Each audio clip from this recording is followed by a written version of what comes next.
It's my life. 안녕하세요.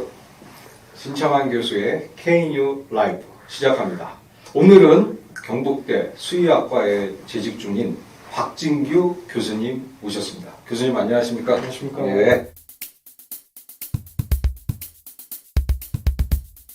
교수님 먼저 간단하게 소개 좀 부탁드리겠습니다. 예, 안녕하세요. 저는 경북대학교 수의학과에 재직하고 있는 박진규입니다. 저는 경북대학교 수의학과에서 박사학위를 받고 경북대학교에서 박사까지 박사를 받고 박사학 과정으로 이제 미국으로 이제 건너가서 미국 예일대학교에서 박사학 연구원을 하고 2015년 9월에 경북대학교 교수로 재직하게 되었습니다. 거의 10년 되셨나요? 맞습니다. 벌써 시간이 많이 지났죠. 너무 빠른 것 같아요. 수의학과 우리가 보통 생각하면은 일반적으로는 그냥 수의사 졸업하면 수의사 되는 거 뭐 이렇게만 생각하는데 요즘 보니까 가축하시는 분도 있고 반려견, 반려묘 키우는 사람들이 많다 보니까 또 그런 소동물을 하시는 분도 있고 대동물, 소동물 이렇게 나누기도 하고 지금은 이제 반려동물 분야가 많이 커지고 반려동물 같은 경우는 자식처럼 또 키우는 분도 많다 보니까 환자라는 말을 또 많이 쓰고 있습니다. 환자 이름 예를 들어 뽐이면 보호자님도 이제 뽐이 엄마 이렇게 이야기 많이 하죠. 소아과라니까 비슷한 느낌이 있겠죠. 그럼 먼저 그 반려견, 반려묘의 이름부터 물어보는 게 또 병원에서 중요하겠네요. 교수님도 반려견 키우시나요?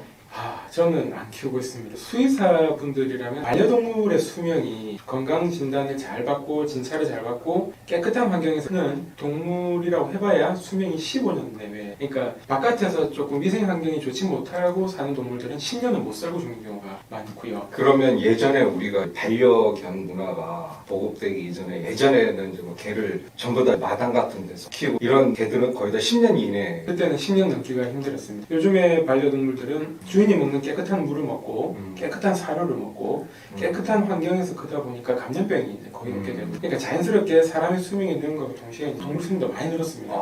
근데 그래봐야 15년이다 보니까 사람도 고령화로 심각한데 반려견도 고령화 현상이 맞습니다. 노령동물이 수의학 분야에서는 최근에 많이 집중받고 이슈가 되고 있는 분야입니다. 네. 얼마 전에 보니까 또 개 눈만 또 이렇게 안과, 안과 맞습니다. 이런 것도 있고 예. 아주 세분화되고 있는 것 같더라고요. 그렇습니다. 사람 종합병원과 마찬가지로 각 분과가 상당히 세분화되어 있습니다. 네. 저희 학교도 병원이 있지 않습니까? 맞습니다. 동물병원이 있고 사람과 마찬가지로 내과, 외과, 산부인과를 안 하고 산과라 그럽니다. 산과, 임상병리, 영상의학, 그다음 뭐 야생동물, 그다음 최근에 이제 안과 교수님 이제 모셨고요.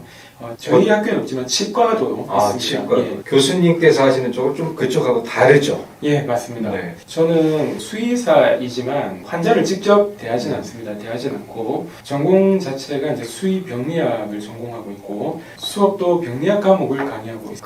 그쪽에서도 뭐 특별히 더 집중적으로 하시는 분야가 있으신가요? 병리학이라고 하면 모든 병을 다루다 보니까 상당히 방대합니다. 과거에는 이제 병리학 파트에서 중요했던 것은 산업동물이라고 하면 주로 이제 소, 돼지들이 많았었죠. 그래서 농장에서 그런 동물들이 폐사를 하면 그 동물이 폐사한 원인을 부검을 해서 밝히는 일들을 좀 많이 했었고요. 최근에는 그 동물들이 이제 반려동물 혹은 특수 야생동물 이런 형태로 조금 많이 넘어오고 있습니다. 특수동물이라 하면 어떤 동물들을 주로 얘기하는 거예요? 우리나라에 있지 않은 야생동물인 거죠. 그러니까 이제 호랑이, 돌고래, 사자, 코끼리.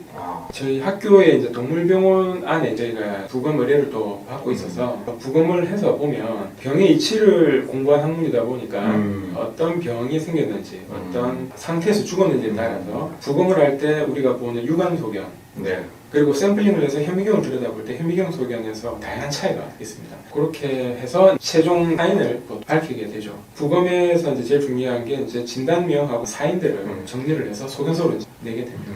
지난번 호랑이는 동물원에 있던 건가요? 예전에 동물원에 있다가 동화에 두대간 수목원 거기로 옮겨진 호랑이가 폐사하게 되어서 갑자기 그때 죽게 되어서 이제 응급으로 경북대학교 동물병원에서 내과 교수님께서 급히 진료를 나가셨습니다. 지금 퇴임을 하신 교수님이신데요. 1차 진료를 보시고 상태가 안 좋다라고 이제 그때 예상을 좀 하셨습니다. 며칠 뒤에 너무 늦은 상황에서 죽게 되었고요. 그래서 부검을 하게 되었죠. 사인은 뭐였습니까? 당시 사인을 만성 신부전 의한 유레미아, 요독증으로 이제 진단을 내렸습니다. 사람하고 비슷한 그런. 예, 진단명은 똑같습니다. 또 특수한 동물 부검해 본 적 있으세요? 예, 돌고래도 부검을 했습니다. 돌고래. 예, 돌고래는 주로 울산에 고래연구소가 있는데 그쪽에서 고래에 관련된 연구도 하지만 고래를 사육도 하고 있거든요. 네. 주로 이제 돌고래가 되는 거죠.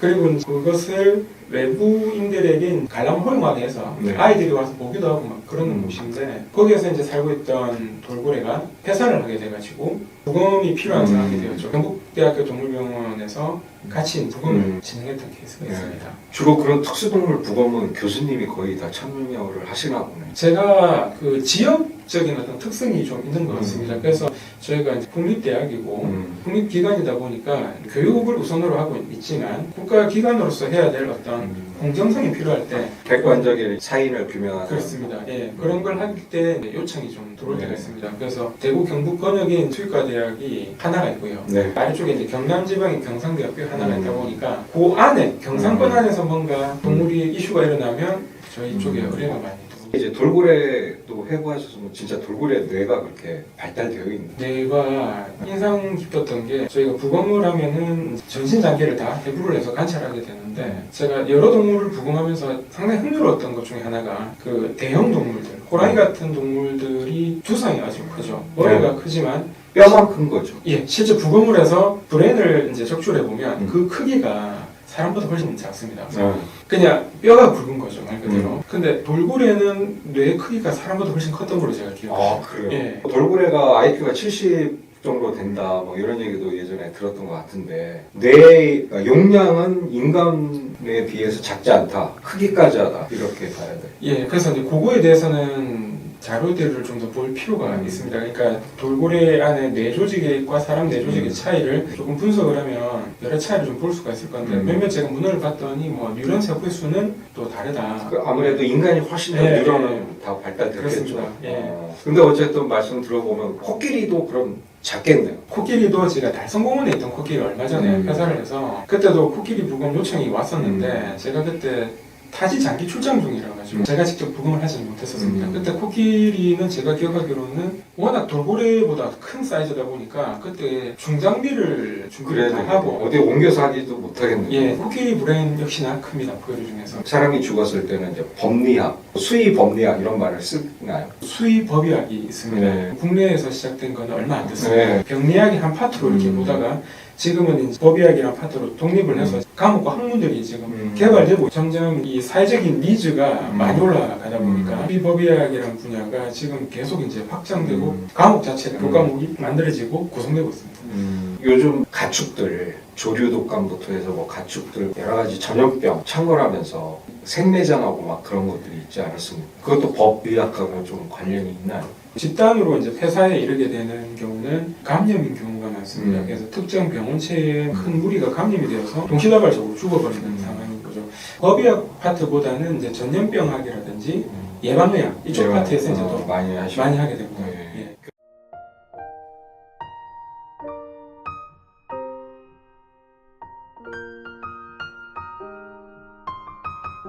It's my